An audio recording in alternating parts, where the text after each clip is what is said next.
You know, during the season, was several guys came to me talking about retiring or raving.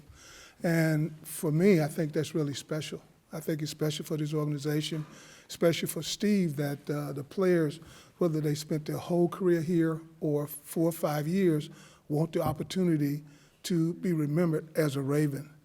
And as I thought back about Haloti, and this is how the process worked. During the season, Eric, who had just become the director of college scouting, would come in and tell me, you need to give me a list of players that I should start watching to prepare myself for the draft. And he talked about this junior defensive tackle at Oregon that they thought was going to declare. So I always ask, what games should I watch? And Eric will give me the games. And I remember putting on the tape on Haloti. Now, normally it takes you 3 games, 4 games to, decide, where you think the guy should be and what kind of player it is. It took me about 20 plays, and I was like, oh my goodness. I mean, he was doing some rare things on the field. And then so my question to Eric is, this guy will never make it to us. I mean, we were picking in the teens. He'll never make it to us. And he goes, well, you just never know. Just go ahead and do your work. And so I did my work. And so we're sitting there in the draft. I think we're picking 13.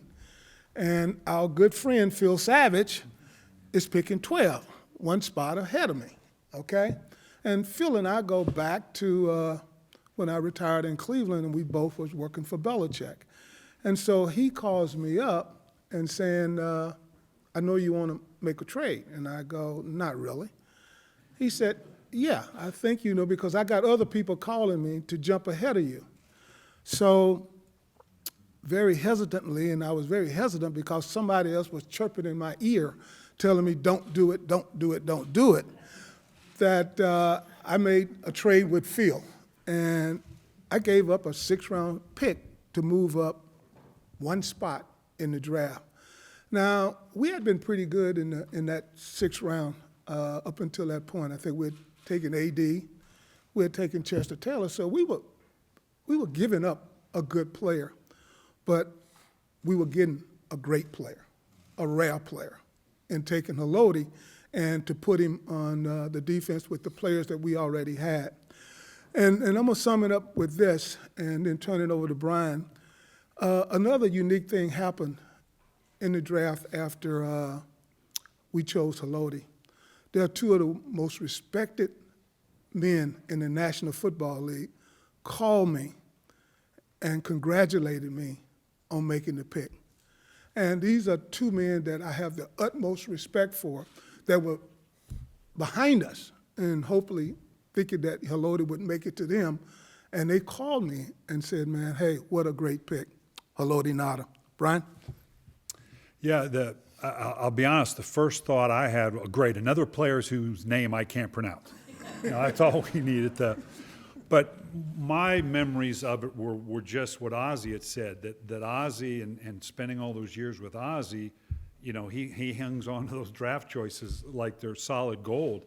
And obviously listening to the evaluations on Haloti, and during that evaluation, I reached out to Mike Bellotti, who I've known for years, and Mike told me, he said, absolutely, he says, Brian, we could not practice with Haloti in there because he was just too disruptive, which told me, okay, this guy comes to work every day in practice. And so then to watch on draft day, watch Ozzie, who is a pretty cool, calm customer, feverishly making this happen, because I remember Ozzie always tell me, we're never going to trade out of a blue chip player.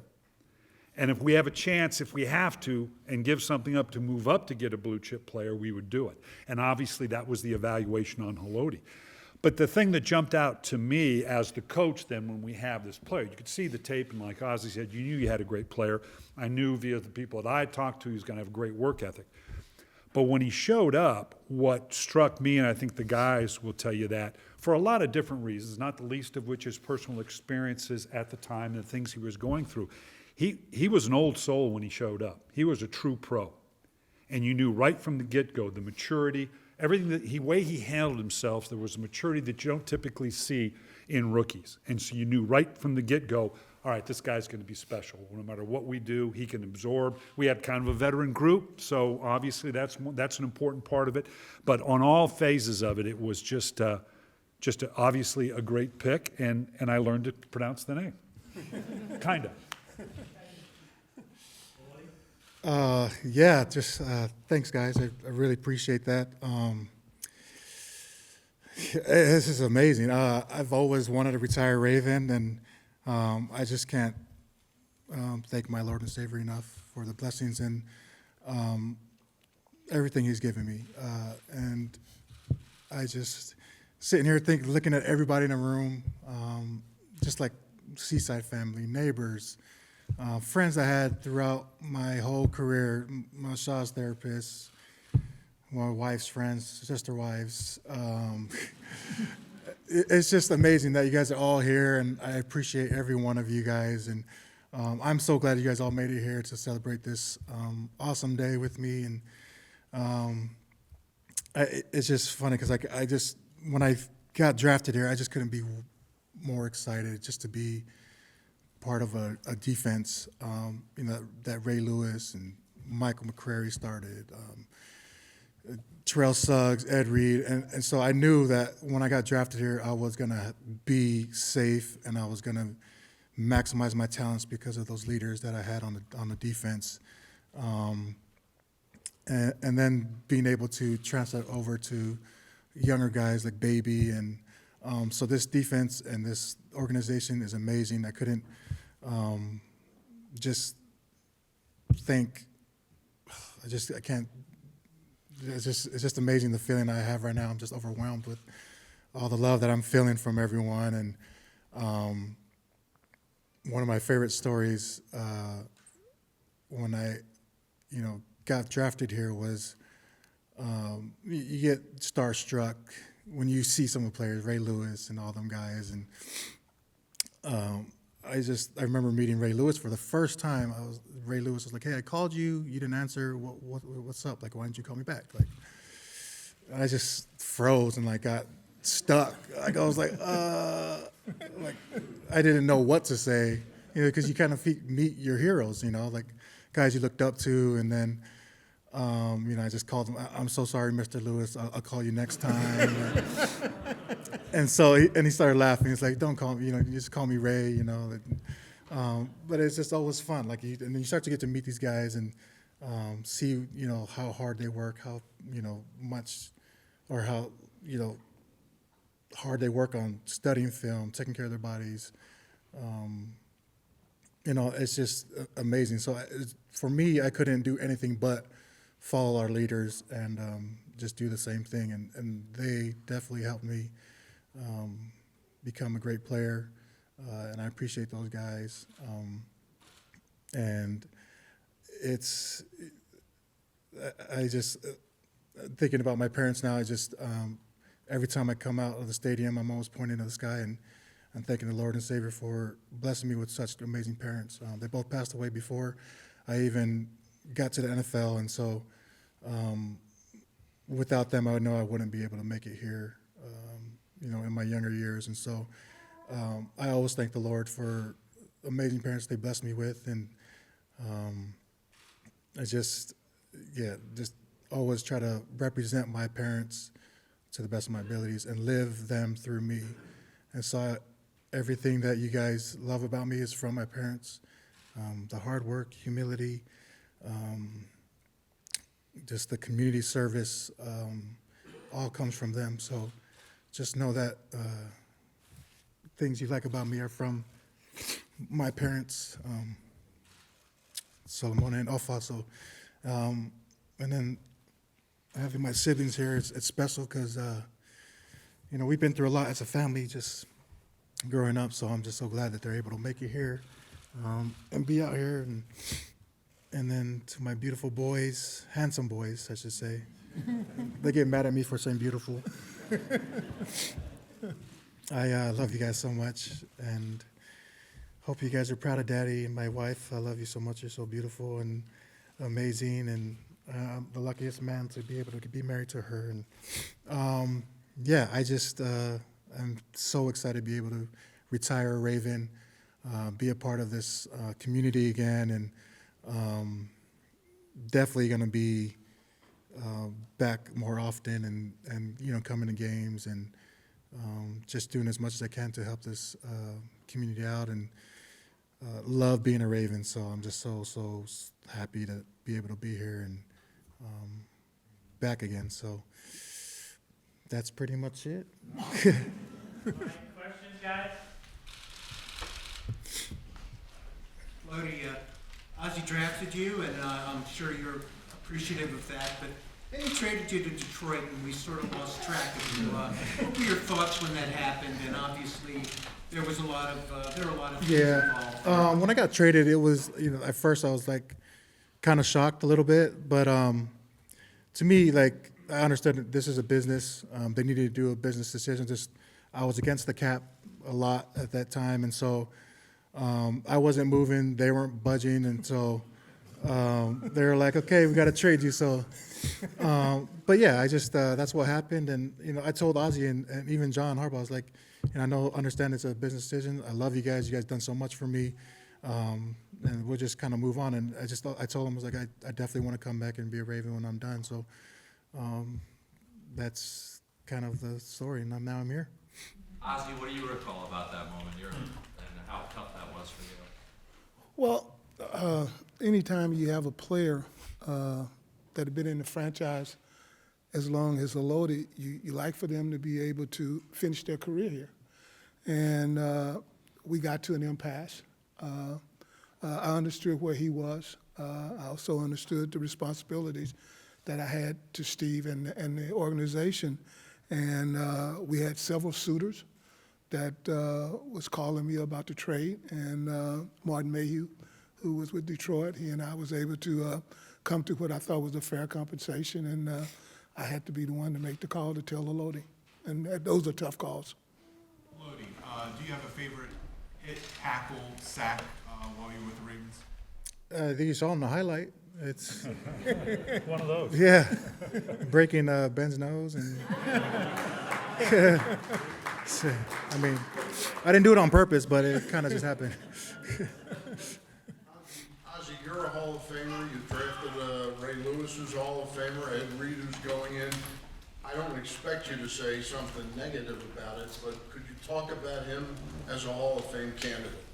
Well, when in my mind, think about a Hall of Famer, number one, did he play on a winning ball club? He did. Was he part of a Super Bowl? He did. Was he a dominant player in his era at his position? He did. So when he's checked all of those boxes, as far as I'm concerned, I'm not a voter, but when those guys, when his time comes up, those are the things that they'll be looking at, the number of Pro Bowls and all the different things. And then the other thing that'll happen, they'll talk to some of the players that played against him, and I'm sure they'll be saying, yeah, he deserves to be in the Hall of Fame. Well, you could have walked away and not gone through this. What motivated you to come here and make it official that you came in as a Raven and then left as a Raven? Yeah, I couldn't think of any other place to be a part of, or organization to be a part of. A lot of what Art Modell first started, and then Steve continued on it. This is an amazing organization. You look at it now; they do everything right by their fans and the players and the people that work here. So I always knew that I want to be a retire Raven, and just couldn't wait to come back and finish my be able to say that I retired a Raven, and that's always been like a dream of mine since I left here. Well, you talked about being starstruck, like at home rookies when you first arrived. Was there a moment, a play, a day, a situation when it clicked and you realized you were no longer starstruck, but you were part of this group? No, I just remember in training camp, my first training camp as a rookie, I messed up on the play, and Adelius Thomas saw me just kind of walking because I was thinking about the play I messed up on. I hit the wrong gap, and then I started walking, but the ball was like all the way in the sideline, and I saw the whole defense running, and like, and Darius Thomas was running from the other side, like running past me, and he like looked back at me. He was like, "Hey, what are you doing walking?" And he was like, and I was like, "Oh man, I messed up on a play." It doesn't matter, just run to the ball. And so, ever since then, I just like ran to the ball. So, so it was like that was my deal. Like that's when I'm like, okay, if I could just run to the ball all the time, I'm a part of this defense. And so. I was about to say something like we don't say outside the meeting rooms, but yeah, you just run to the ball. Haloti, you talked about being a part of this community. How would you describe your relationship with the fans and how they embraced you as a young player and then as a star? I mean, a lot of them are here. Yeah, I got like a lot of them that see it. But I think at first, I think it's what I think people saw from me with getting to know me a little bit was doing the Royal Farms commercials. And so it was fun, but then, you know, head coach shows it in the meeting rooms and you're like, dang it, like that's embarrassing. and they're dancing in your underwear and you're like, man, like why did I even do this? Like, but yeah, and then you kind of like, you do Royal Farms, and then Baltimore is known for, you know, the Royal Farms chicken, and then people see you out in public and they're like, hey, Rofo, chicken man, like, so it's like, it's cool, like you get that's how you kind of connect with some of the, you know, the fans, and then you start eating crabs with everyone, and then they even love you even more, and you're like, yeah, I could eat crabs, and then they're like, oh, whatever, like, eat 2 dozen, and like, they love you even more, so it's like, yeah, it's pretty fun, like that you're able to do some of the things that Maryland does, and, you know, Rofo chicken and crabs, and it's Maryland, and I love it, and just glad that they can accept me as a eating person. So, Logan, I imagine you would have been able to, you wouldn't have had a hard time finding another suit or another team.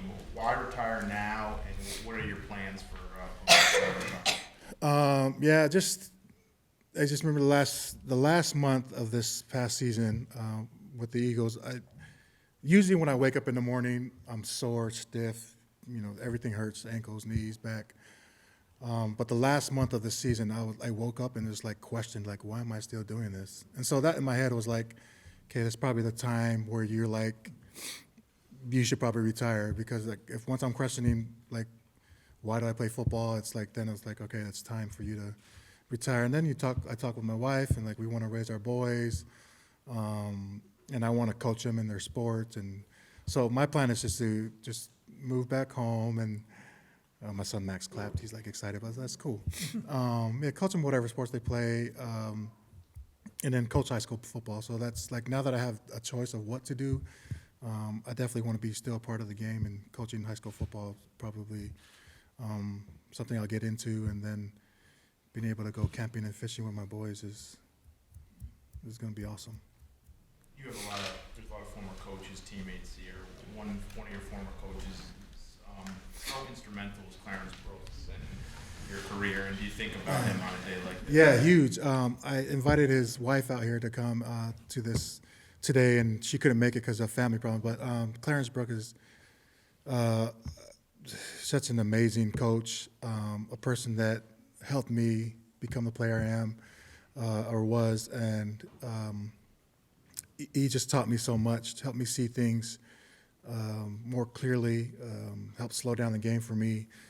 Clarence Brooks he was everything. My first 9 years in the NFL just taught me so much, and definitely was a father figure to me. Loved the man so much, and just amazing family. And yeah, I'm just glad that I was able to play under him, and know that he was proud of the way I played for him as a coach. Haloti, has anyone here asked you to speak with Gerald McCoy? He's here? Yeah, we definitely got together and talked and did our little thing, and that'll be an amazing player to have here. And you know, as you guys know, he's done a lot of amazing things in Tampa. But yeah, we talked, and just wish him the best and wherever he decides to go. And if it's here, that's even better. Hold on, Steve. the mic up, guys. Working, I think. Thank you for being here. Goes without saying, we're as honored as you are that you came back for this. That goes both ways. More for the man than the player.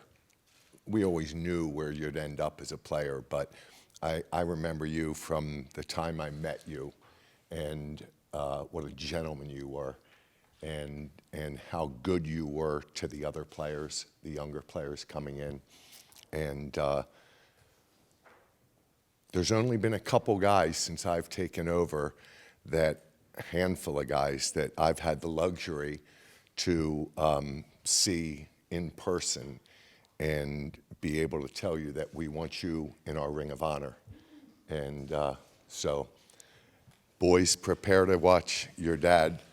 But that being said, you're going to have to wait a little bit, because you're our next one this year.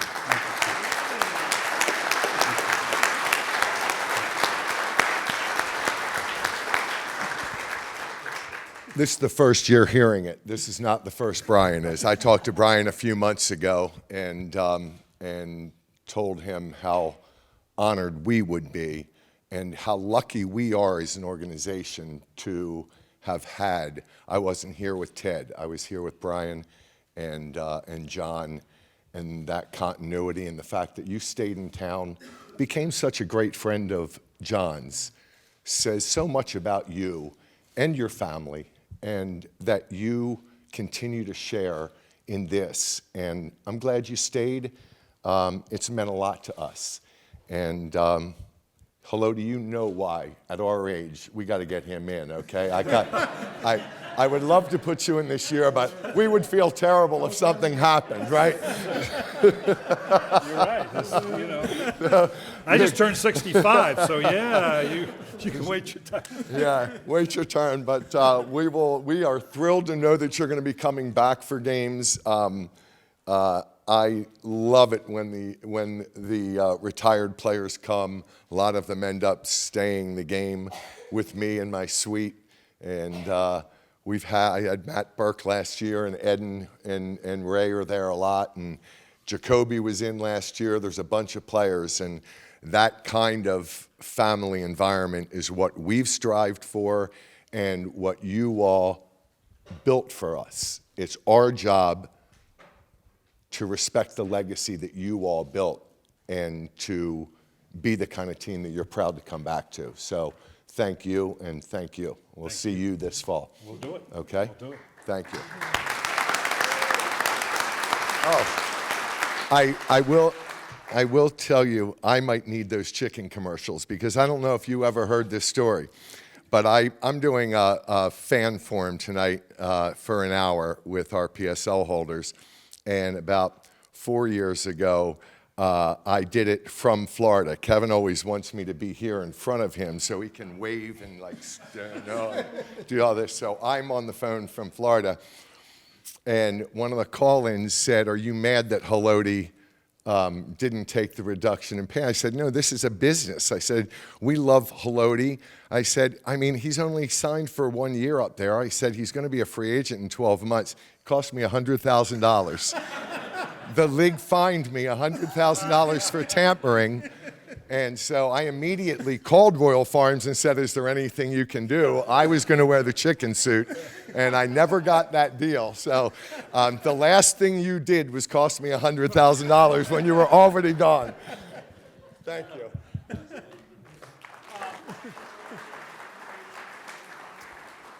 Yeah, I just, for my part, when Steve called, I just can't tell you how humbled I am. And for Kim and I coming up, we were talking about, it's 20 years that we've been, that when Art and Pat and Ozzie and David brought us in. And in coaching years, it's like dog years. I mean, you got to multiply it.